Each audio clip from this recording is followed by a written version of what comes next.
wabarakatuh. Selamat pagi anak-anak semuanya.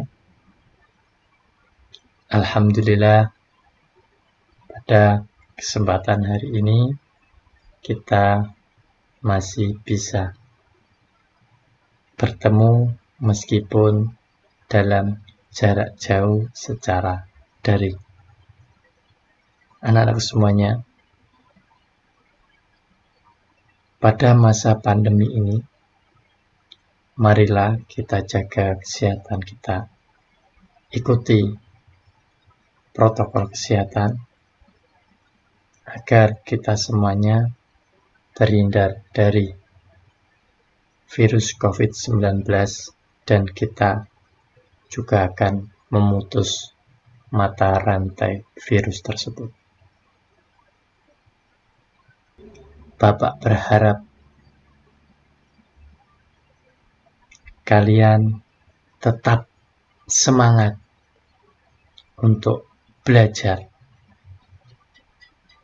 tetap semangat untuk mencari pengetahuan, meskipun kalian semuanya belajarnya secara mandiri di rumah. Kan tetapi belajar itu bisa di mana saja. Banyak media yang bisa kita gunakan untuk belajar melalui internet, melalui YouTube, dan lain sebagainya. Jadi, Bapak berharap kalian tetap semangat untuk belajar. Ingat, belajar itu untuk kalian sendiri. Semakin kalian giat belajar, insya Allah sukses ada di depan kalian. Oke, anak-anak semuanya, pada pertemuan hari ini Bapak akan membahas materi tentang konsep routing. Tetapi sebelum Bapak menjelaskan tentang konsep routing, apakah masih ingat? Pada pertemuan kemarin, Bapak sudah menjelaskan tentang router. Apa sih router itu? Ya, router adalah perangkat keras yang digunakan untuk menghubungkan jaringan yang berbeda network. Itulah router anak-anak semuanya. Kali ini Bapak akan melanjutkan materinya tentang konsep routing. Oke, langsung saja Bapak akan menjelaskan materi tentang konsep routing. Sebelum Bapak menjelaskan tentang konsep routing, mungkin anak-anakku perlu tahu gambaran tentang routing. Yang pertama, yaitu ada orang Indonesia. Kemudian yang di samping kiri ada orang Inggris.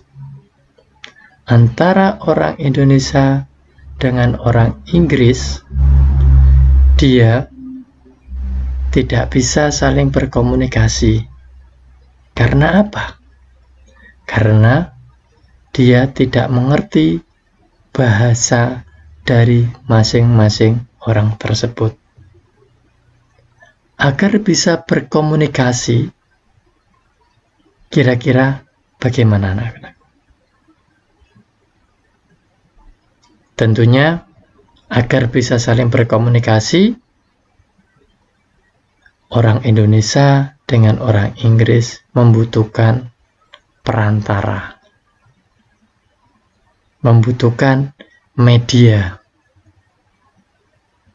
Lah, di gambar ini posisi orang yang di tengah itu adalah perantaranya atau medianya yang digunakan untuk menghubungkan komunikasi antara orang Indonesia dengan orang Inggris. Hal ini sama dengan routing anak-anakku. Routing adalah protokol yang digunakan untuk membuat rute atau membuat jalur yang bisa digunakan untuk berkomunikasi antara jaringan satu dengan jaringan yang lainnya. Tentunya jaringan yang berbeda network.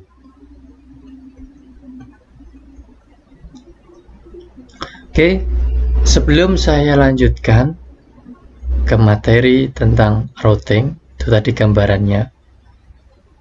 Bapak akan menjelaskan KD yang akan kita pelajari, yaitu KD 3.3 memahami konsep routing.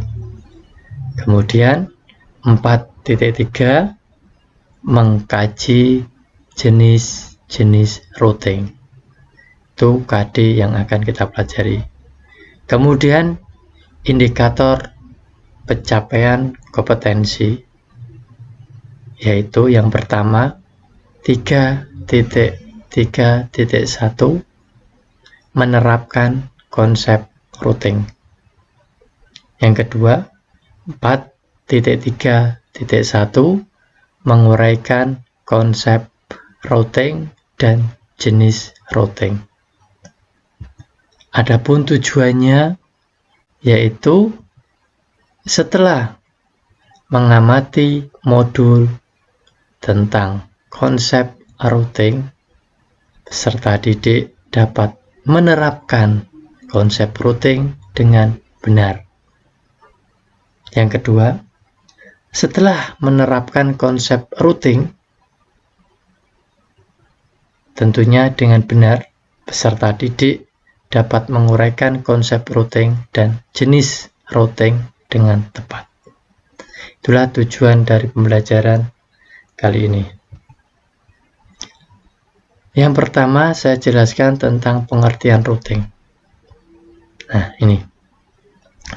Routing adalah suatu protokol yang digunakan untuk membuat rute atau jalur komunikasi yang bisa digunakan untuk pengiriman data dari jaringan satu ke jaringan yang lain dengan menggunakan alat yang namanya router.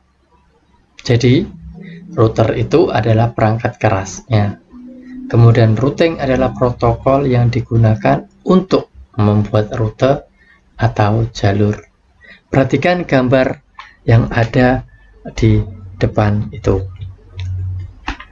Ada beberapa router yang dikasih nama router A, router B, dan router C. Yang mana router-router ini dikonfigurasi routing. Nah, gambar yang berwarna merah itu adalah ibarat jalurnya. Ini anak-anakku. Jadi, jalurnya di gambar itu ditunjukkan pada panah yang bergerak merah itu adalah rute atau jalur routing. Bisa dipahami anak-anak semuanya? Oke, kalau bisa dipahami, Bapak akan melanjutkan berikutnya. Sekarang, cara kerja routing. Bagaimana cara kerja routing itu? Ini adalah gambarnya. Cara kerjanya, ibaratnya di situ ada router A, router B, dan router C. Yang mana masing-masing router itu memiliki network yang berbeda, memiliki IP dengan network yang berbeda. Yang A, dia memiliki IP network 10.10.0. Kemudian yang B memiliki IP dengan network 172.16.1.0. Kemudian router yang C, dia memiliki IP network 192.168.1.0. Dari gambaran inilah antara router A, router B, dan router C, mereka tidak bisa saling berkomunikasi. Karena apa? Karena antara router A, router B, dan router C, dia memiliki network yang berbeda. Tentunya, karena memiliki network yang berbeda, kita akan melakukan konfigurasi routing. Kita akan membuat jalurnya. Agar apa?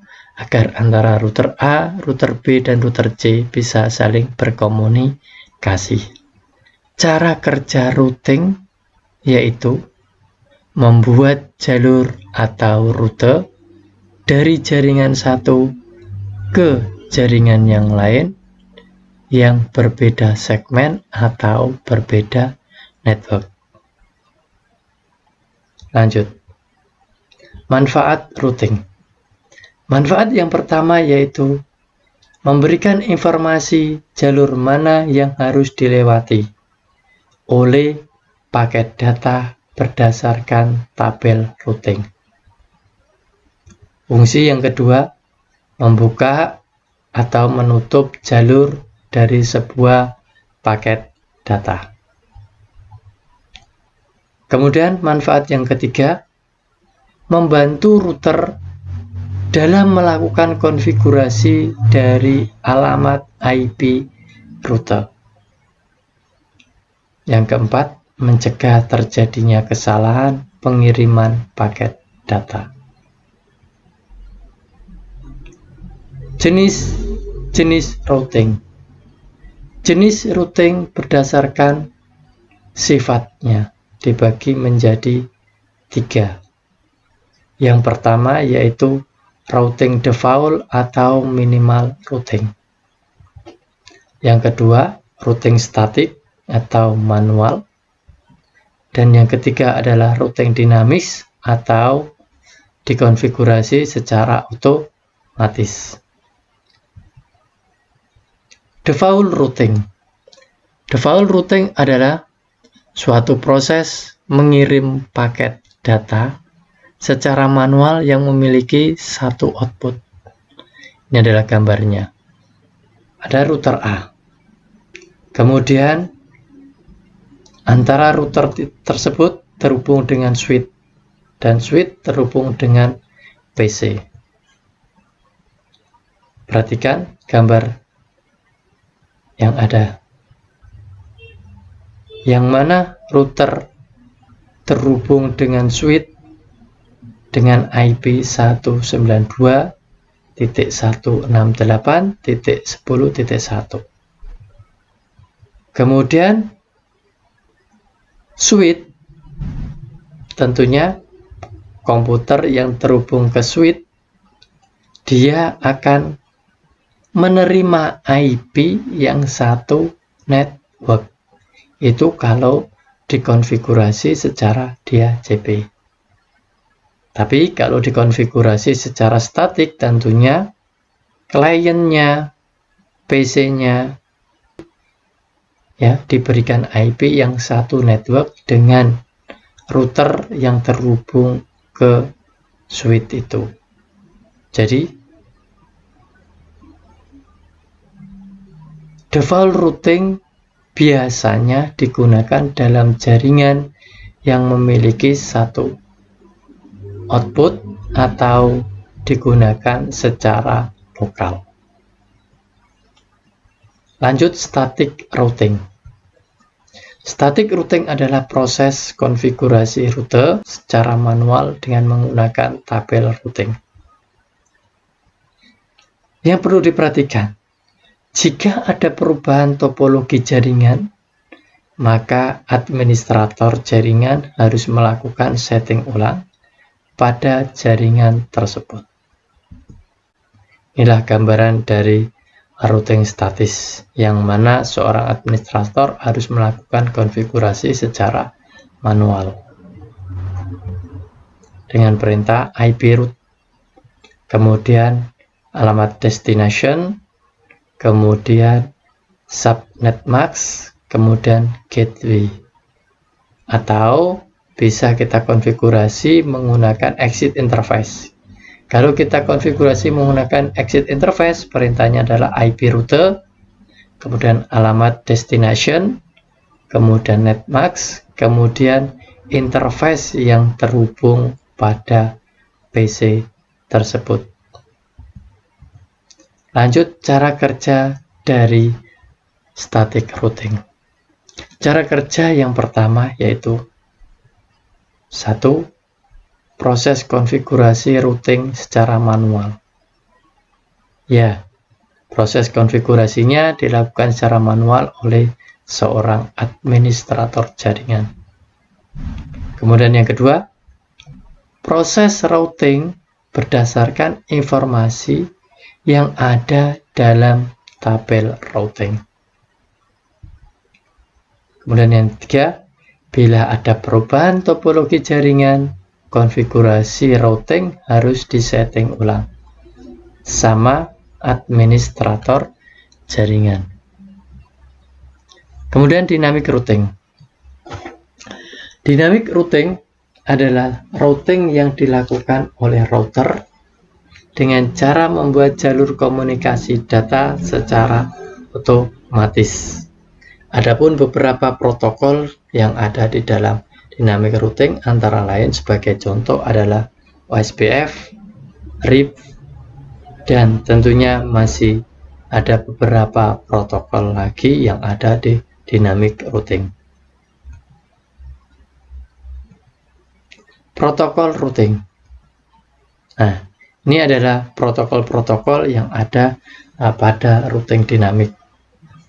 Yang pertama, RIP, routing informasi protokol. Kemudian yang kedua, IGRP, interior gateway routing protokol. Yang ketiga, OSPF, open short path freeze.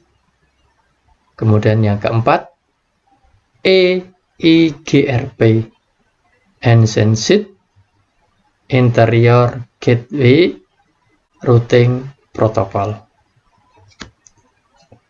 Kemudian yang terakhir, yang kelima adalah BGP, Border Gateway Protocol. Ini adalah jenis-jenis protokol yang ada pada routing dinamik.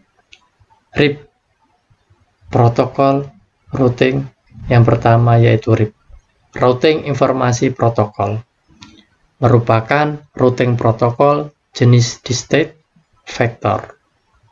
Pemilihan jalur routing berdasarkan jarak terdekat dari router ke tujuan.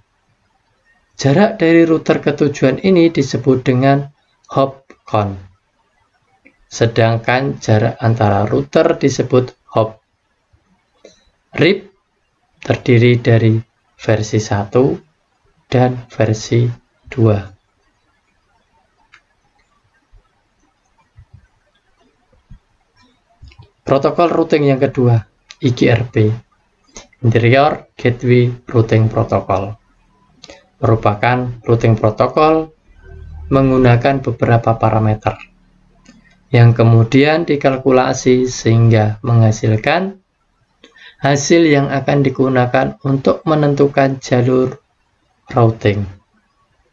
Adapun parameter-parameter yang digunakan oleh EIGRP antara lain bandwidth, load, delay, reliability.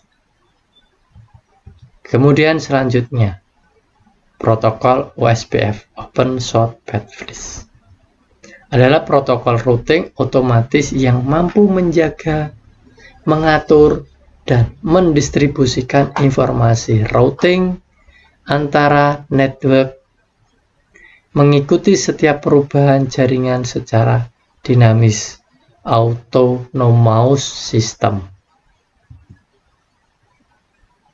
Di situ adalah gambaran dari protokol OSPF.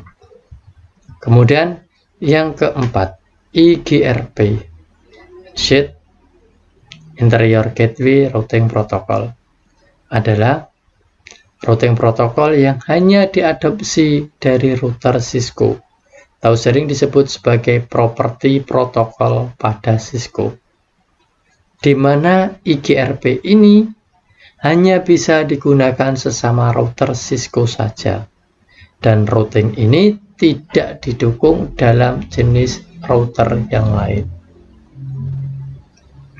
Kemudian yang kelima terakhir, BGP, Border Gateway Protocol, salah satu jenis protokol routing yang berfungsi untuk mempertukarkan informasi antar autonomous system. Lanjut, kelebihan dynamic routing. Yang pertama, hanya mengenalkan alamat yang terhubung langsung dengan routernya.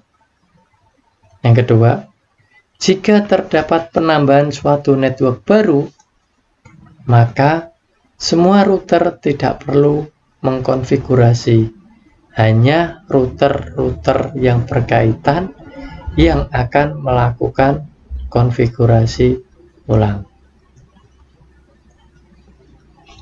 Kekurangan dynamic routing. Kekurangan yang pertama, beban kerja router berat karena selalu memperbarui IP table.